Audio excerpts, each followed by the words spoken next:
본 방송에서 제공하는 투자 정보는 투자 판단에 대한 조언입니다. 방송에서 제공하는 주식의 가치, 가격 상승 및 하락에 대해서는 방송사에서 보장하지 않습니다.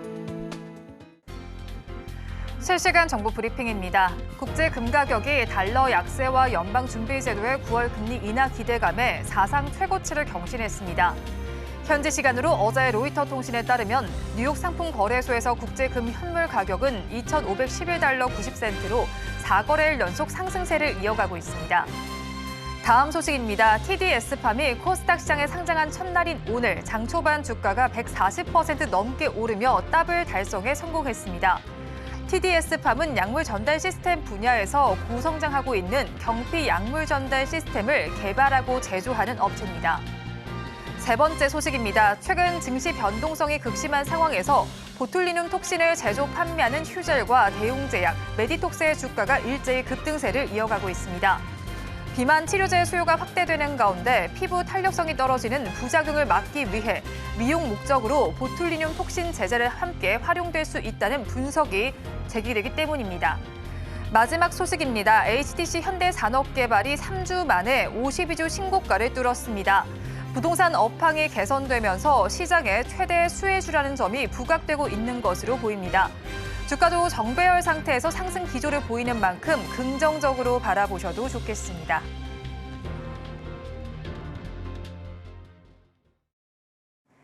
시청자 여러분 안녕하세요. 오늘을 돌아보고 내일을 준비하는 오늘장 내일장 2부 진행의 백선혜입니다.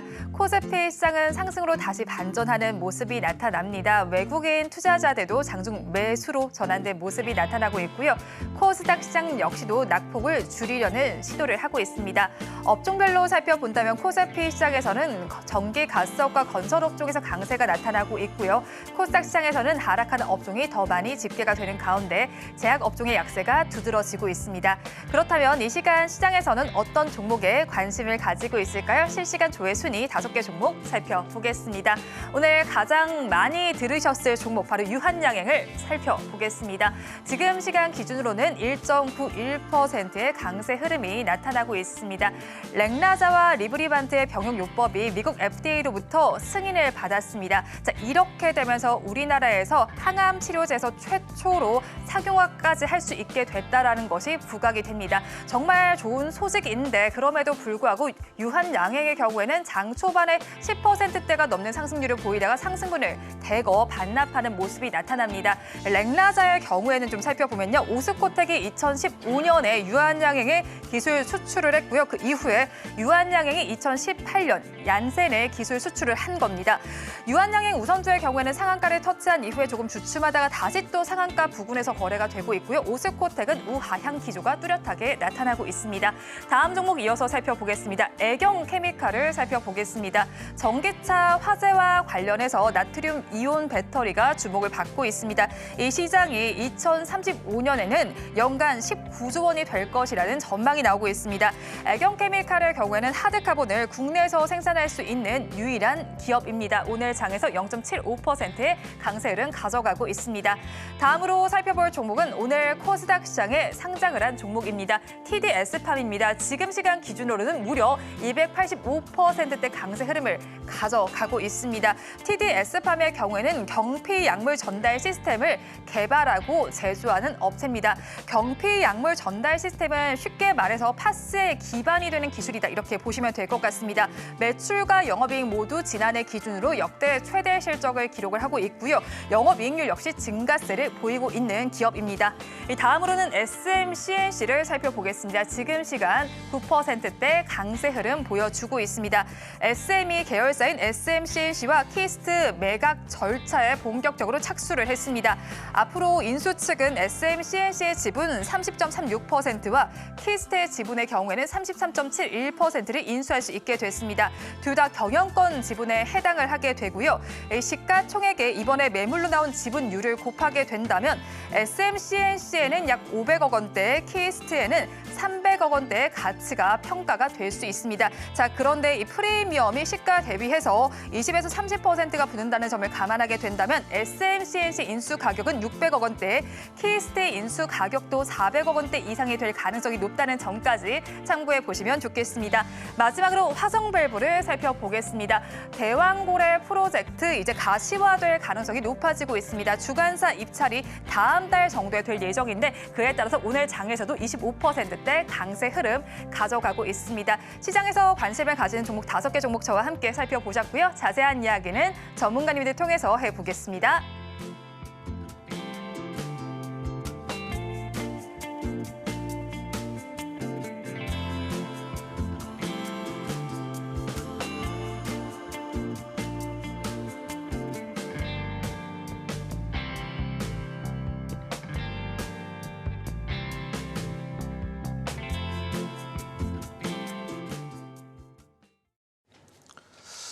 네, 오늘장 내일장 2부 진행을 맡은 이스토리 이사입니다. 그리고 유창희 대표님 옆에서 나와주셨고요. 반갑습니다. 안녕하십니까. 자, 오늘도 한번 시작해 볼까요? 네. 일단은 오늘 시장도 시장인데 저 개인적으로는 이제 조금 전에 백선 앵커가 그 브리핑했었던 실시간 종목 조회. 아마 여기에 있는 종목들 같은 경우도 시청자분들이 관심이 좀 많을 것 같아요. 그러다 보니까 여기서 한번 짚으면 좋겠다는 생각이 좀 드는데. 일단 오늘 유한양 얘기 되게 많이 했을 것 같거든요. 네. 유한양 얘기 많이 했을 것 같은데 이거부터 한번 얘기해 볼까요?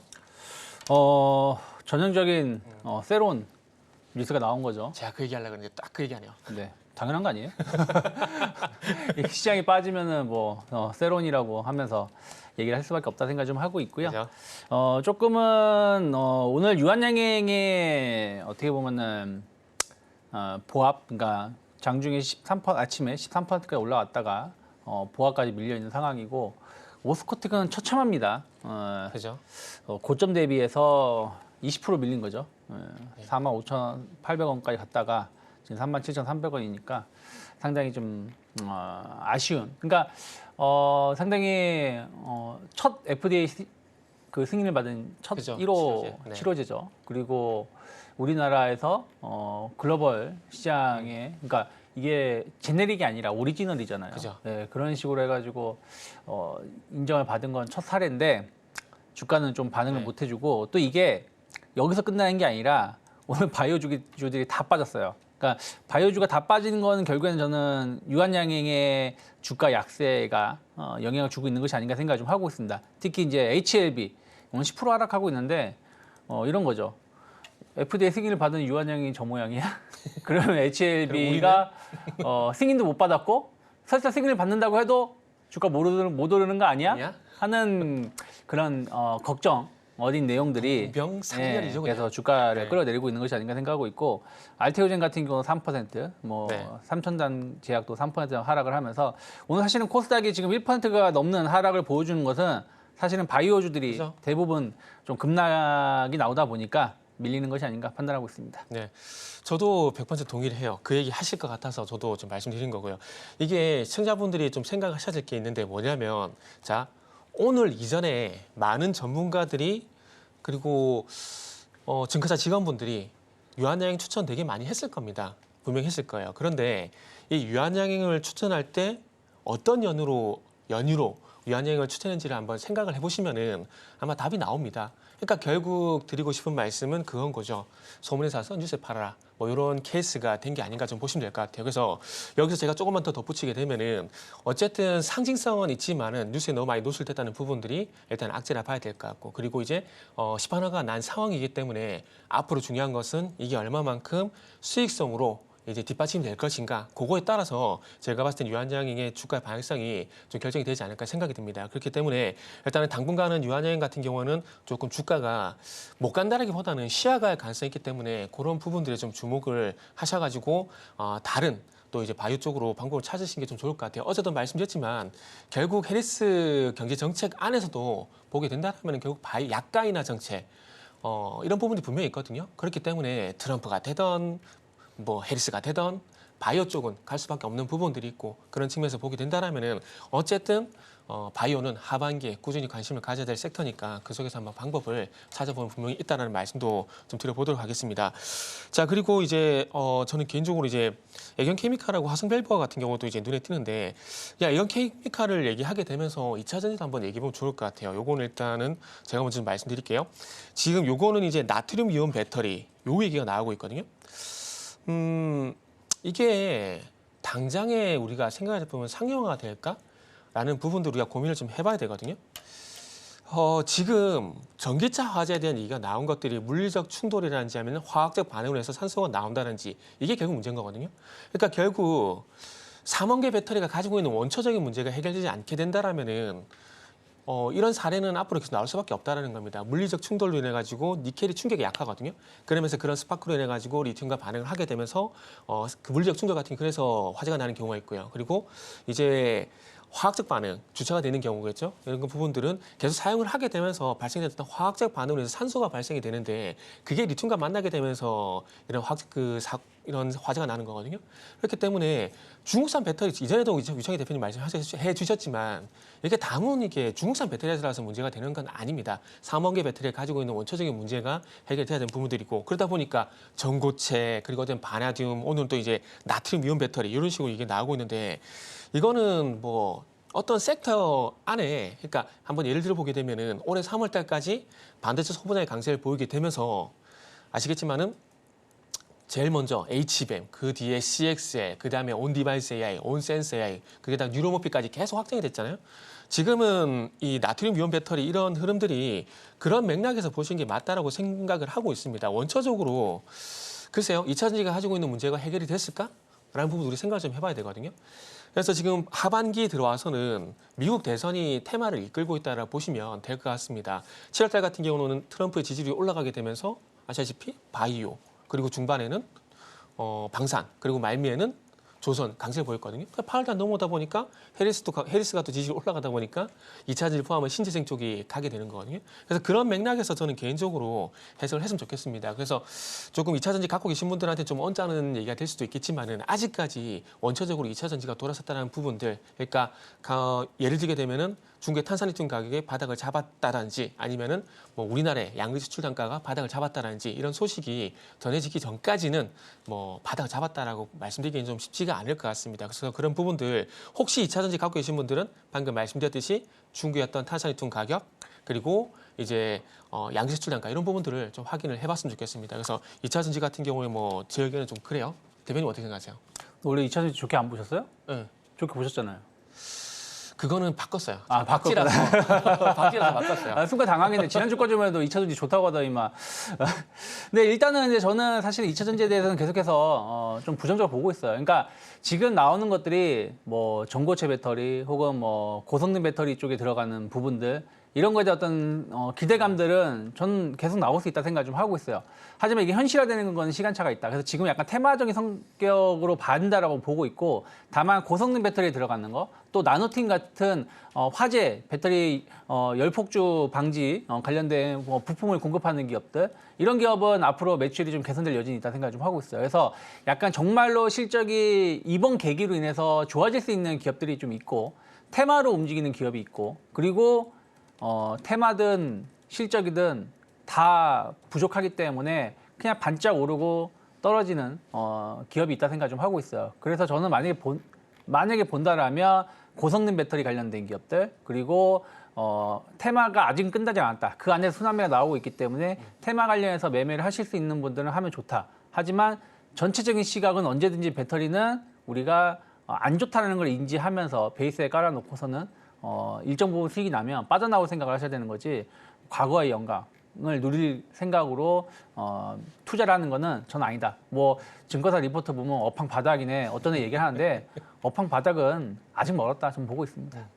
이게 제가 기억이 나요. 그 유창희 대표님이 1%씩 1%씩 그 얘기 했었잖아요. 네. 우리가 3층 스튜디오에서. 그래서 제가 그렇게 말씀드렸어요. 나쁘게 보지 말자고. 근데 이게 작년부터 물려 계신 분들 같은 경우는 진짜 솔직하게 말씀드리면은 답이 없습니다. 지금 상황에서는. 그렇기 때문에 지금 뭐 2차전지 가지고 계신 종목이 만약에 뭐 내가 가진 종목이 현재 마이너스 50%다, 60%다 이렇게 되면은 지금 여기 10% 빠져나도 종목 전체 수익률을 보게 되면 1%, 2%밖에 변동이 없습니다. 그리고 가장 중요한 건 또 이제 내가 팔면 바닥. 이게 제일 뼈 아픈 거거든요. 그렇기 때문에 그런 관점에서 말씀을 드렸었기 때문에 오해는 없으시길 바라겠습니다. 자, 그래서 이제 바로 시장도 한번 살펴보도록 할게요. 그 코스피가 이제 상승으로 좀 전환시키고 있는데 오늘 IT가 좀 하락을 함에도 불구하고 지금 상승으로 전환되고 있거든요. 그래서 아마 2차 전지 힘이 좀 크게 좀 작용되는 게 아닌가 좀 봐야 될 것 같고 코스피 전반적으로 보게 되면은 뭐 건설, 제약, 뭐 해운이라든지 뭐 철강 대부분의 종목들이 상승하고 있다 보니까 이런 영향도 좀 있는 것 같아요. 결국 이제 IT에 대한 영향력이 없다는 것들이 아니라 제가 봤을 때는 이런 부분도 좀 있는 것 같아요. 그 전반적으로 테마의 어떤 장세가 좀 이루어지다 보니까 그런 부분을 통해서 종목들이 전반적으로 강세를 보이다 보니까 IT가 좀 빠지더라도 조금 받쳐주는 그런 힘들이 시장에서 조금 이제 발생이 되고 있다는 점들을 말씀드릴 수가 있을 것 같습니다. 그렇기 때문에 뭐 계속해서 종목 장세 흐름이 지속이 된다고 좀 봐야 될 것 같아요. 그리고 이제 오늘 상승하는 업종이 일단은 한번 살펴보게 된다면 코스피 쪽 같은 경우에 건설하고 이제 요거 이제 항공 이쪽이 상당히 좀 눈에 띈다라고 말씀을 드릴 수가 있을 것 같아요. 사실 뭐 건설 쪽 같은 경우는 오늘 뭐 제가 준비한 부분도 있긴 한데 그 전에 일단 이것도 한번 살펴봐야 될 것 같아요. 정말 핫했다가 여름 한정판 메뉴로 끝이 나버리려고 하는 섹터가 있는데 테마가 있는데 코로나. 오늘 상당히 흐름이 좋지는 않거든요. 지금 수젠텍이 15% 급락하고 있고 그다음에 진단키트 관련돼서도 휴마시스가 16%, 파미셀이 11% 이렇게 하락을 하고 있는데 요거 한번 또 짚어봐야 될 것 같아요. 오늘 많은 테마들이 움직이고 있음에도 불구하고 상대적으로 소외가 될 수 있는 부분들이 또 코로나 또 막차 타신 분들이 또 고통을 좀 받을 수가 있거든요. 네. 그래서 이 부분도 한번 짚어보고 넘어가야 될 것 같아요. 이게 저는 이 말로 한번 정리할 수 있을 것 같아요. 제가 오늘 좀 자주 쓰고 있는 얘기인데 여름판 한정 메뉴. 그러니까 바이오 섹터가 전반적으로 괜찮아서 좀 보고 있거든요. 하반기까지 보고 있는데 중요한 건 이제 이 바이오 섹터 내에서 메뉴들이 다 괜찮아요. SC 제형이라든지 ADC라든지 바이오시밀라든지 비만주에 상당히 좋은 메뉴들이 많았었거든요. 근데 코로나 같은 경우는 일단 어쩔 수 없는 것들이 이게 그러니까 산업으로 계속해서 가져갈 수 있느냐 이런 것들이거든요. 근데 이게 아시겠지만 테마라고 말씀드릴 수밖에 없는 게 결국 숫자가 지키느냐 이런 측면에서 우리가 좀 해석을 해봐야 되는데 그런 부분이 좀 부족하기 때문에 아마 이런 흐름들이 저 개인적으로 나오는 것이 아닌가라고 말씀을 드릴 수가 있을 것 같아요. 그래서 다시 말씀드리지만은 코로나 같은 경우는 코로나지 이런 것들은 누가 보더라도 항상 말씀드리지만 이거는 테마거든요. 그렇기 때문에 이런 것들을 계속 가져가는 것들은 무리가 있고 항상 테마에 들어가더라도 시세 초기에 일단은 들어가는 게 맞다라는 말씀드리고 싶고 지금이라도 리스크 관리가 가능하다라면은 그런 부분들을 좀 하셨으면 좋겠다는 말씀을 좀 드리고 싶어요. 혹시 덧붙일 게 있으신가요?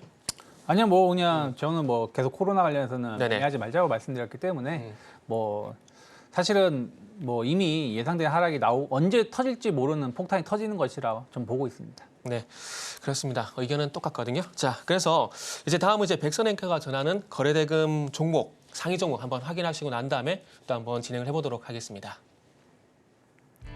이 시간 시장에서는 어떤 종목에 돈이 몰리고 있을까요? 거래대금 상위 종목 5개 종목 저와 함께 살펴보겠습니다. 먼저 살펴볼 종목 오늘 강세를 가져가고 있는 LG에너지솔루션입니다. 지금 시간 기준으로도 5%대 급등 양상이 나타나고 있습니다. BMS에 대해서 강점을 부각받고 있는 것으로 보입니다. 세계에서 가장 많은 BMS 특허를 가진 것으로 나타났습니다. 정말 독보적인 수치라고 하는데요. 최근에 전기차 화재로 인해서 BMS가 이것을 막을 대안으로 부각을 받고 있는 상황입니다. BMS의 경우는 배터리의 상태를 지속적으로 모니터링하기 때문에 화재를 좀 제어할 수 있다는 측면이 부각이 되는 건데요. 안전진단 알고리즘의 예측 정확도는 90% 정도로 동종업계 최고 수준이고요.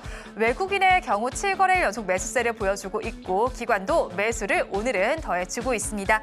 다음으로 HLB를 살펴보겠습니다. 오늘 급락 양상을 면치 못하고 있습니다. HLB 그룹 그룹주 전반이 파랗게 질려 있다 이렇게 보시면 될 것 같은데요. 유한양행이 FDA에서 승인을 받게 되면서 상대적으로 HLB가 약세, 급락 양상을 펼치는 것으로 보입니다. FDA 재허가 신청을 9월에서 10월 중에 마무리를 할 계획인데 앞으로의 흐름이 어떻게 될지 체크를 해보셔야겠습니다.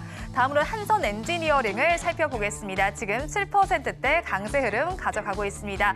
대왕고래 프로젝트와 관련해서 부각이 되고 있습니다. 한국선제 연결 자회사인데요. 한국선제의 경우에는 중동의 국영 석유 기업에서 벤더 업체로 등록이 되어 있습니다. 그리고 한선 엔지니어링의 경우에는 조선 기자재와 SOFC로도 연결을 해볼 수 있다는 점까지 체크를 해보시면 좋겠습니다.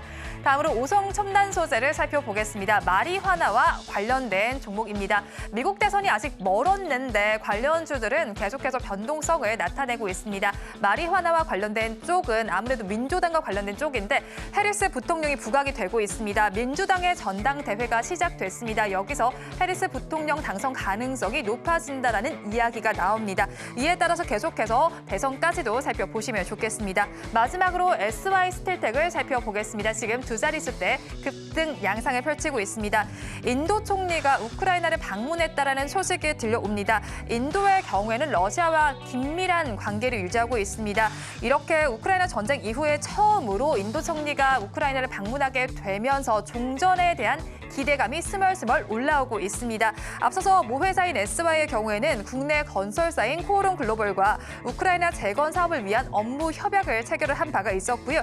이에 따라서 자회사인 두 종목들을 재건 관련주로 부각을 받고 있습니다. 거래대금 상위 종목 저와 함께 살펴보셨습니다.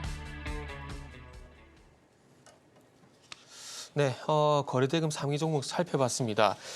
일단 거래대금 상위 종목하고요. 그리고 실시간 종목조에서 겹치는 부분이 좀 있는데 화성밸브하고 그다음에 한선엔지니어링이 좀 겹치는 부분들이 있는 것 같아요. 대왕거래 프로젝트 관련 종목이라고 보시면 될 것 같은데 요거는 제가 도움이 될 만한 일단 일정을 한번 좀 말씀을 좀 드려보도록 할게요. 그리고 이제 마지막으로 종가 배팅 들어갈 거고요.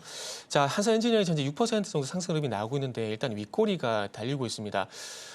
항상 테마를 보실 때 이게 지속적 측면에서 어떤 실체가 있느냐 아니면 반짝이냐 이런 부분들을 봐야 되는데 과거에 코로나 같은 경우 코로나 요거 하나 좀 말씀드릴게요. 아마 요것도 조정이 좀 빌미가 되는 게 아닌가 하는 생각이 드는데 그 속보 나온 건데 지영미 질병청장이 오늘 오전 11시에 이제 그 코로나19 대책반 브리핑에서 어떤 얘기를 했냐면은 코로나19의 어떤 누적 치명률이 0.05% 계절 독감과 유사하다는 발표를 했는데 요 얘기가 아마 차익신 어떤 빌미가 좀 된 게 아닌가라는 그런 부분도 좀 있을 것 같아요. 이런 테마들 같은 경우는 이런 뉴스에도 민감하게 좀 반응을 하기 때문에 방금 말씀드린 뉴스 한번 참고를 하셔가지고 코로나 관련주 대응을 좀 현명히 하시면 좋겠다라는 말씀드리고 싶고요.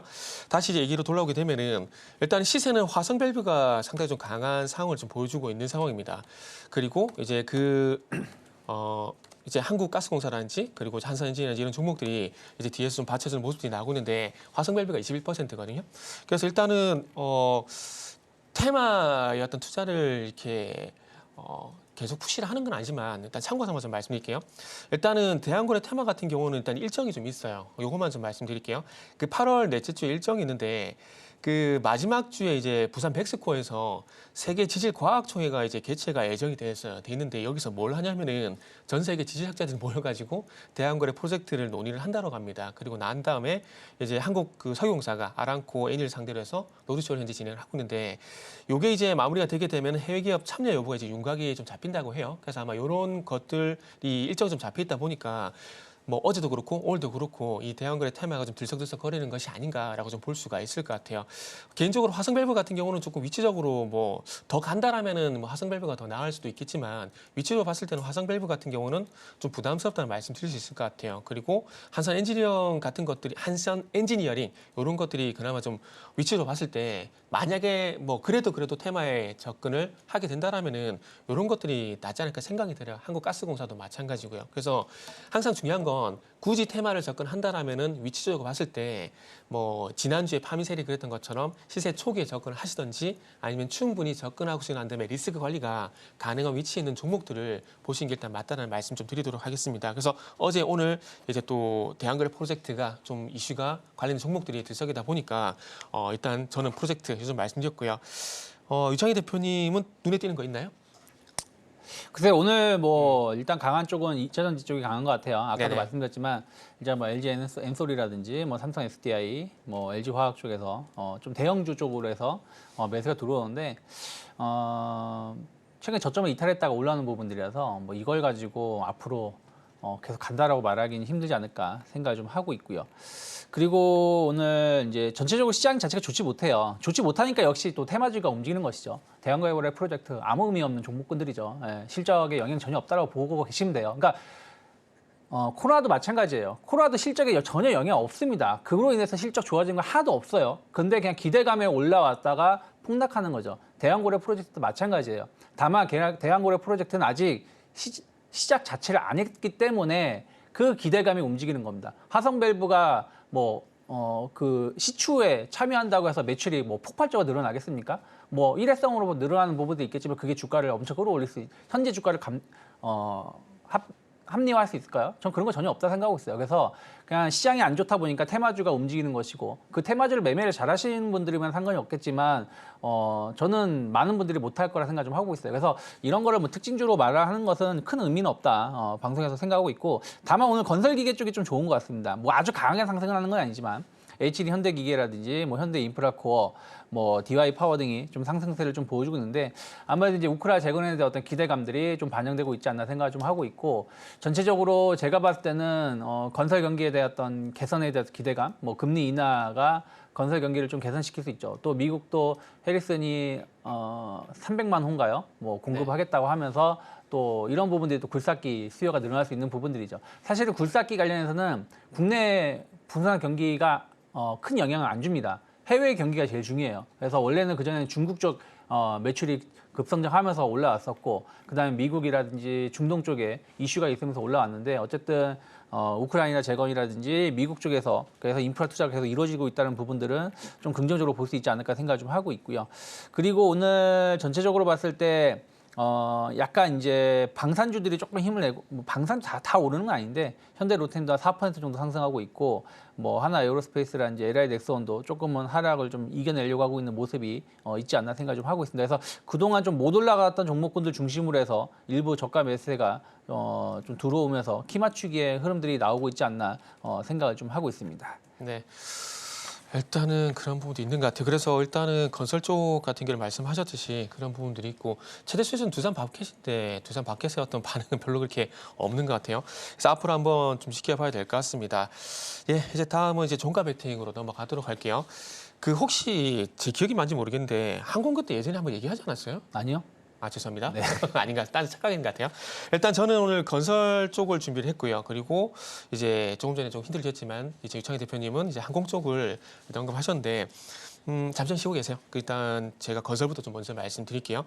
그 조금 전에도 유창희 대표님이 잠시 언급이 됐었는데 일단 헬스가 경제 정책을 좀 발표를 했죠. 그래서 앞으로 4년간 주택 300만 호를 이제 새로 공급할 계획이라고 얘기를 했는데 우리나라뿐만 아니라 참 미국에서 이런 정책이 나오는 거 보면은 참 이게 조금 전 개인적으로 좀 웃기는 생각이 좀 들더라고요. 생애 최초 구매자한테 이제 세제택을 제공을 하고 그리고 이제 계약 용도로 25,000달러를 지원한다라고 합니다. 이거 어저께 말씀드렸었죠. 그리고 그래서 지역 정부 차원에서 주택 공급을 지원하기 위해서 400억 달러 정도의 자금을 조성한다고 하는데 지금 어쨌든 뭐 방송 서대도 말씀했지만 미국 대선은 하반기 계속 테마를 주도를 할 수밖에 없다라고 생각을 하고 있습니다. 그러다 보면은 이제 뭐 트럼프 쪽 지지 올라간다든지 해리스 쪽 올라가는지 이거에 따라서 이 수혜주였던 등락은 나올 가능성이 있기 때문에 그런 부분도 참고를 좀 하시면 좋을 것 같고요. 그리고 어제부터 어찌 보면 건설주들이 좀 강세를 보이고 있거든요. 뭐 오늘 어찌 보면 국내적인 요인도 있겠지만은 저 개인적으로는 해리스에 대한 경제 정책이 나오게 되면서 건설주도 마찬가지로 좀 등락이 나오는 게 아닌가 생각이 들어요. 지난주 금요일 날 그 음식료가 하락을 하게 되고 바이오가 상승하는 흐름들이 나왔었거든요. 그런데 주말에 이미 이제 헬스의 경제 정책이 발표가 됐었는데 거기에 보게 되면은 음식료 같은 경우는 제재 가능성 이런 부분도 있었고 뭐 바이오 같은 경우 약가이나 처방약 비용 낮추는 방안 이런 들이 있었기 때문에 건설주 같은 경우는 기본적으로 미국 대선 테마가 조금 이제 유입이 된 게 아닌가 그런 생각들이 좀 들더라고요. 그래서 전체가 건설 섹터였던 전체적인 투자 아이디어는 결국 이제 해리스의 경제 정책, 해리스의 지지율 여기 좀 맞춰야 되지 않을까 지금 생각을 하고 있고요. 그리고 이제 국내로 또 돌아오게 된다라면은 일단 이것도 있는 것 같아요. 그 정부가 다음 주에 이제 그 내년 예산안에 공공주택 공급 물량 편성을 계획을 하고 있는 상황이거든요.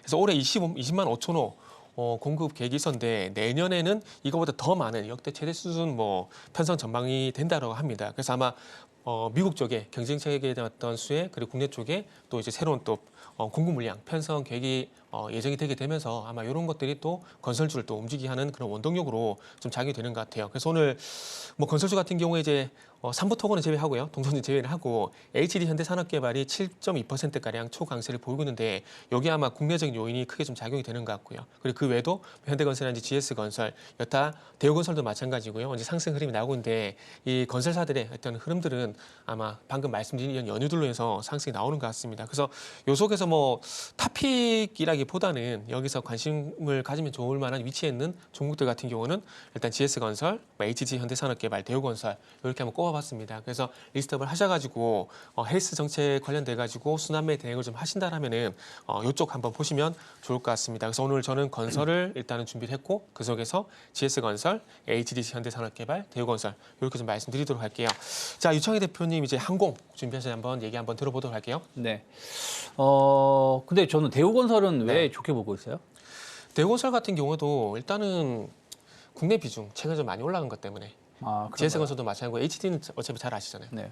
뭐 GS건설은 이제 승사자위 관련돼서 비용을 자회사를 매각을 그럼 하면 HD는 마찬가지잖아요. 그러면. 그러니까 저는 말씀드린 게 뭐냐면 GS건설은 승사자위 오명을 입었던 것을 그 비용을 네. 메꾸기 위해서 자회사를 매각하잖아요. 네네. 한 2조 원 정도 매각하게 되면 그걸 다 메꿀 수 있으니까 리스크는 해소가 됐다 생각하고 있고 HD 현대산업개발 같은 경우도 뭐 사실은 뭐 이슈들이 이제 끝난 상황에서 이제 국내 수요가 좀 늘어난다는 부분들이기 때문인데 약간 대우건설은 사실은 조금 저는 의아해가지고 말씀을 문의를 한번 드린 거고 일단은 항공주들이 전체적으로 봤을 때 이게 이제 드라마틱한 모습을 보여줄지 여부는 아직은 잘 모르겠어요. 근데 환경은 되게 우호적으로 변화가 되고 있다. 무슨 말이냐면 지금 이제 이란하고 이스라엘, 특히 이스라엘 관련돼 가지고 이제 네타냐후가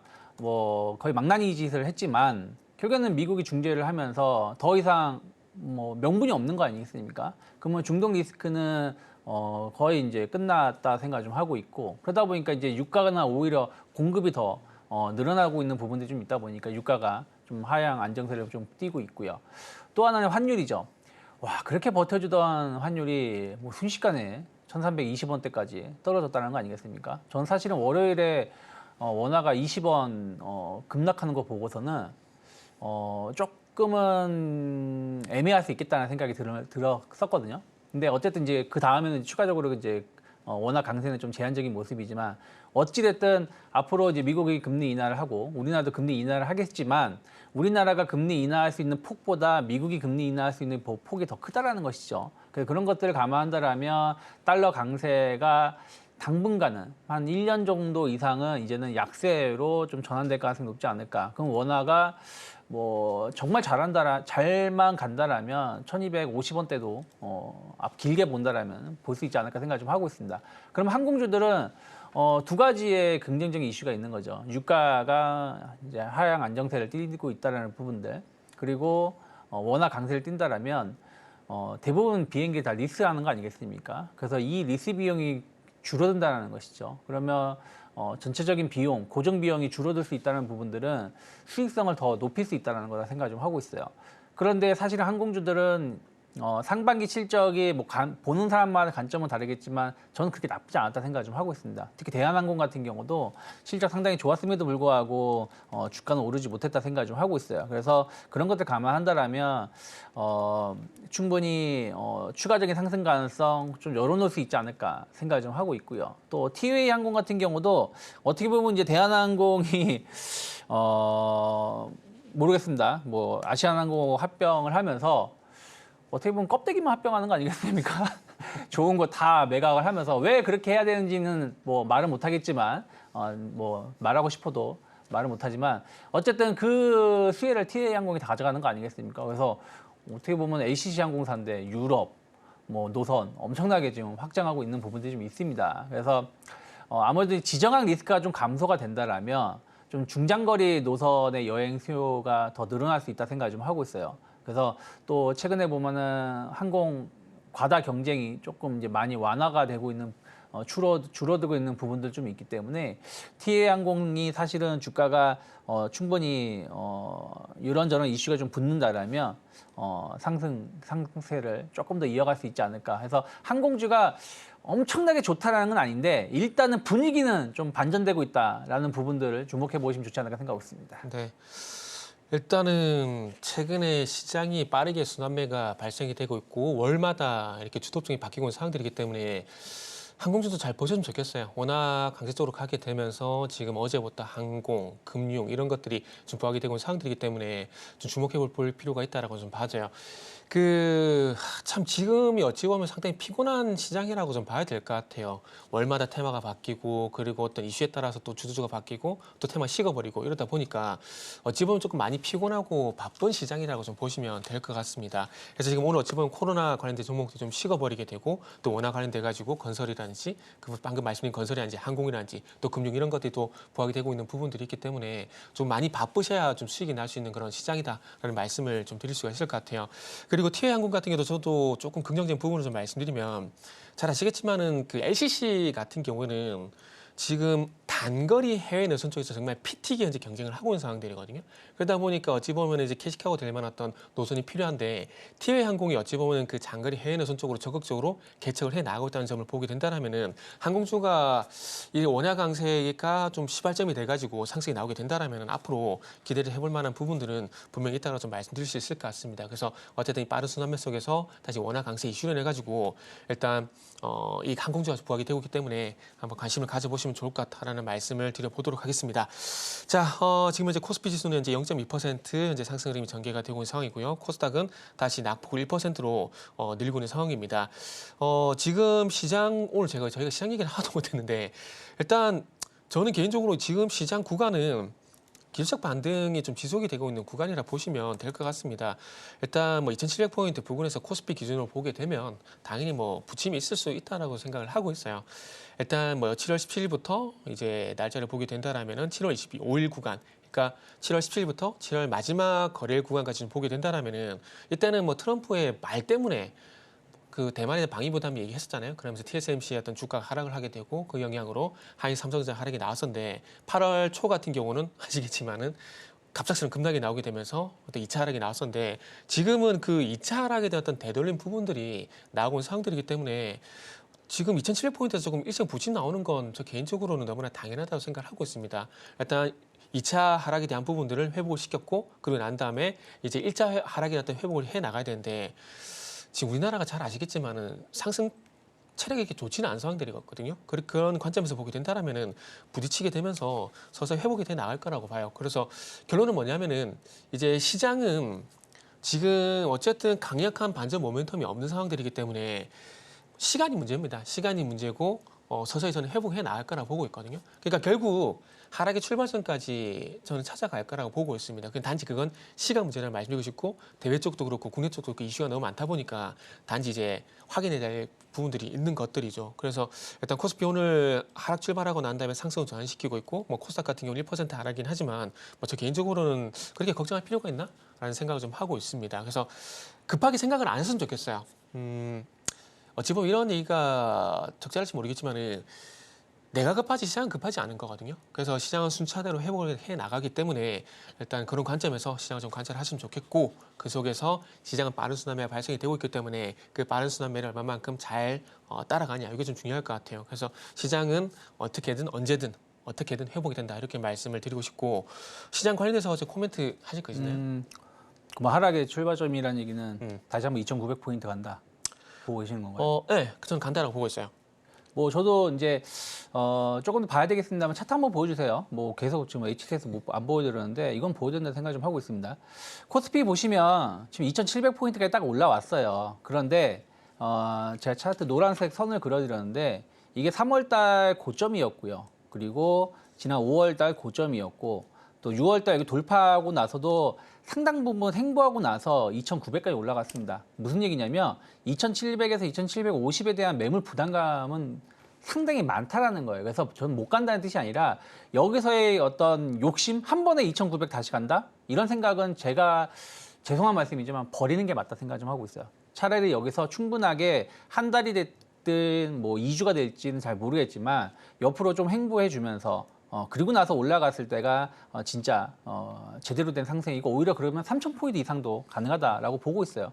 코스닥도 마찬가지입니다. 사실은 코스닥이 제일 안 좋은 게 제가 선을 똑같이 그려드렸는데 반대로 코스닥은 최저점 지지선이었어요. 그 지지선이 무너지면서 폭락이 나온 거기 때문에 그럼 이걸 이겨내기 위해서는 진짜 코스피보다 더 강한 자금이 들어오거나 강한 모멘텀이 네. 나와야 되는데 그러기에는 사실은 2차 전지가 갈 수 있을까? 반도체가 그걸 바로 뿜어낼 수 있을까?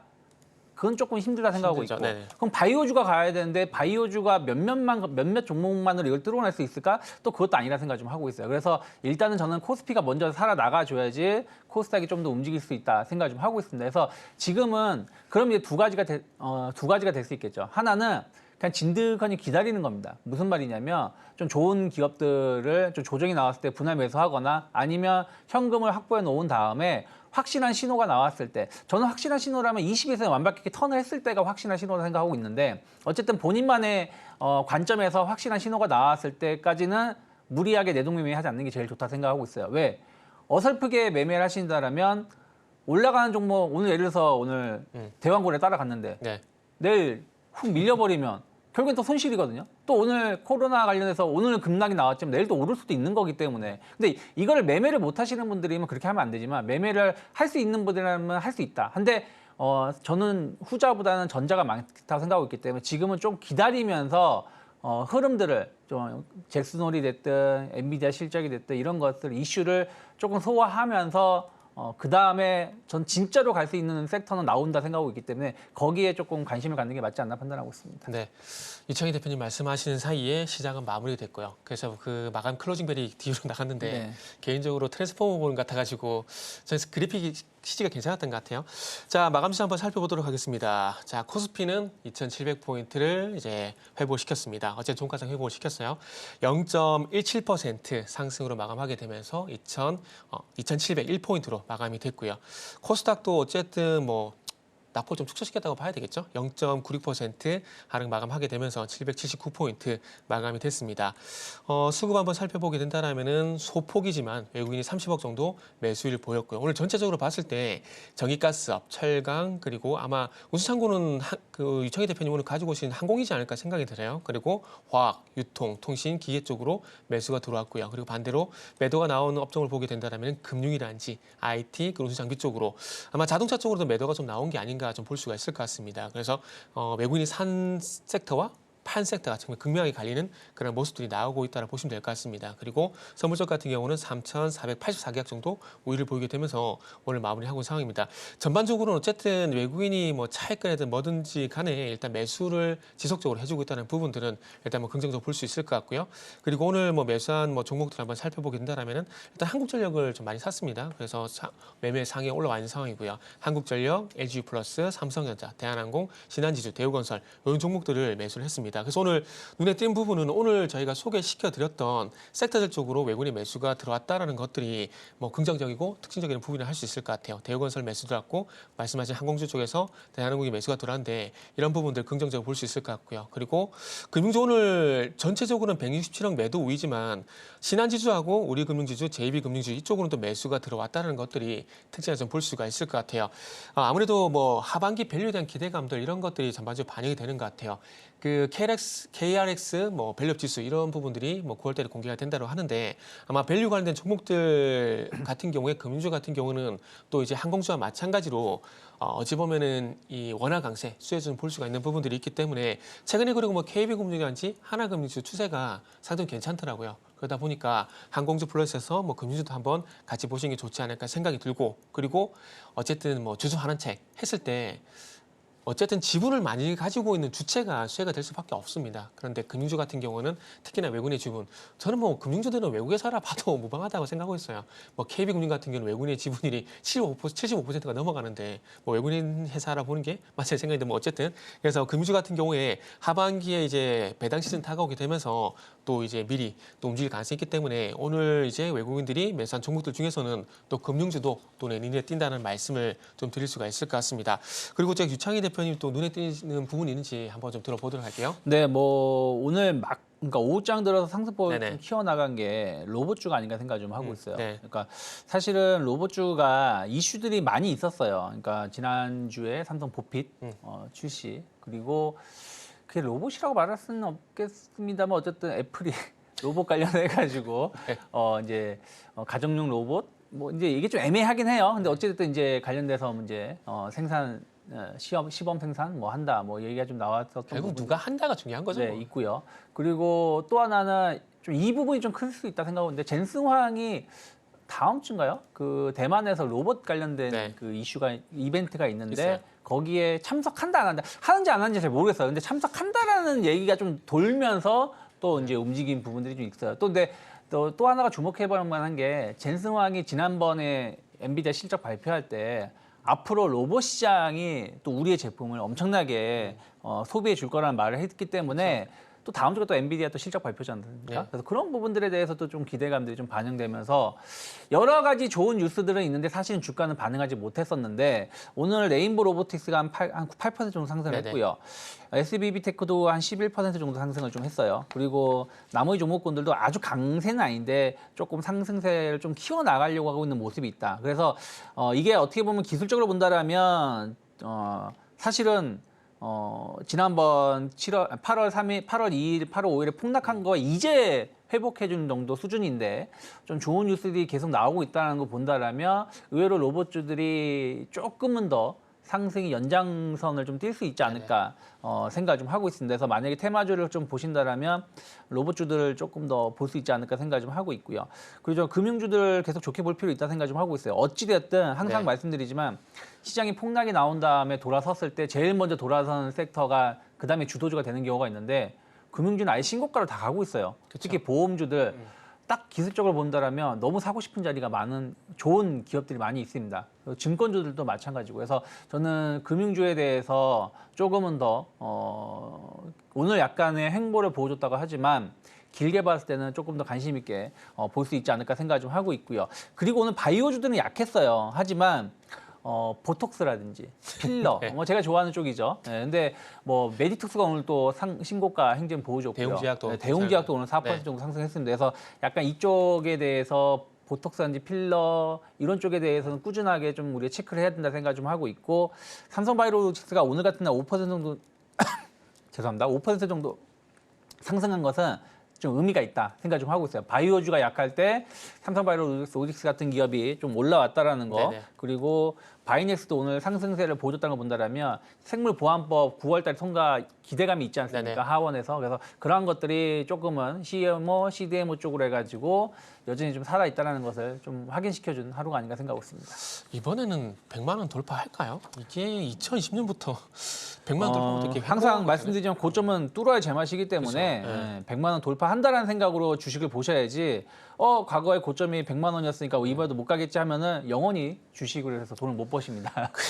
그렇죠. 그래서 제가 왜 여쭤봤냐면은 이게 제가 그걸 못 깨고 있어요. 이게 너무 길어지다 보니까 그러니까 너무 길어지게 되면은 다는 거거든요. 네. 그래서 이게 뭐가 될까요? 익숙함의 무서움이라 될까요? 그쵸. 그러다 보니까 이번엔 뚫을까? 생각이 좀 들더라고요. 근데 이거 주봉 차트 보면 진짜 너무 이뻐요. 충분히 100만 원 돌파할 수 있는데 다만 이제 그거죠. 100만 원에서 150만 원 갈 수 있느냐? 그건 제가 뭐라 말을 못 하겠어요. 그러니까 그거에 대한 어떤 부담감이 좀 있지 않나 생각하고 있습니다. 그러니까 그거에 대한 제가 자신감 없어서 모르겠는데 그러니까 드라마 실적이 뭐 삼성바이오가 안 좋은 건 아니거든요. 그렇죠. 안 좋은 건 아닌데 그러니까 저는 개인적으로 이제 전년 동기 대비 이걸 보는데 그거 대비 폭발적으로 이렇게 좋아지나? 그래서 거기에 대해서 좀 저도 자신이 없다 보니까 조금 그리고 개인적으로 삼성바이오로스 같은 경우는 이건 뭐 그동안 100만 원 가지 못한 것에서 여러 가지 이유가 있겠지만 그러니까 그 소위 가치 투자자분들께 얘기하는 PBR인지 펄을 보게 되면은 아직까지 퍼가 개인적으로 좀 높다라고 생각하고 있거든요. 그래서 이게 100만 원 좀 발목을 잡는 요인이라고 생각을 하고 있는데 요것도 좀 극복을 해야 될 것 같아요. 올해 이제 실적 기준으로 보게 되면은 이제 한 61배 정도 된 상황이거든요. 그래서 뭐 이거는 제 생각이니까 일단은 긍정적으로 보는 부분들 그리고 부정적으로 보는 부분들 그런 부분들을 이제 한번 나눠서 보시고 그 조금 전에 얘기했지만은 익숙함의 함정에 빠지면 안 됩니다. 지금 제가 거기에 빠져 있기 때문에 그런 부분도 좀 참고를 하시면 좋을 것 같습니다. 자, 항상 시간이 금방 가는 것 같아요. 금방 가는 것 같은데 오늘도 이제 끝날 시간입니다. 그래서 다음 주 이 시간에 저희는 또 한번 찾아뵙도록 하고요. 오늘 준비한 내용은 여기까지고요. 또 백선 앵커가 전하고 싶은 얘기가 있다고 하니까 들어보고 마무리하도록 하겠습니다.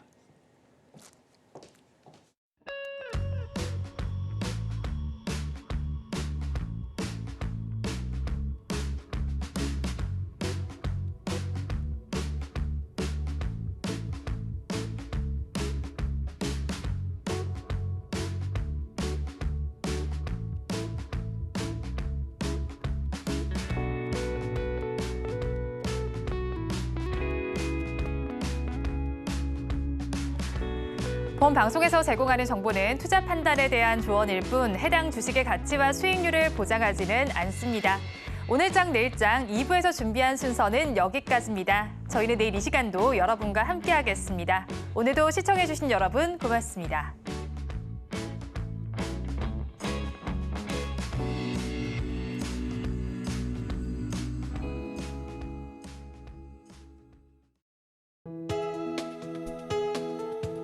본 방송에서 제공하는 투자 정보는 투자 판단에 대한 조언입니다. 방송에서 제공하는 주식의 가치, 가격 상승 및 하락에 대해서는 방송사에서 보장하지 않습니다.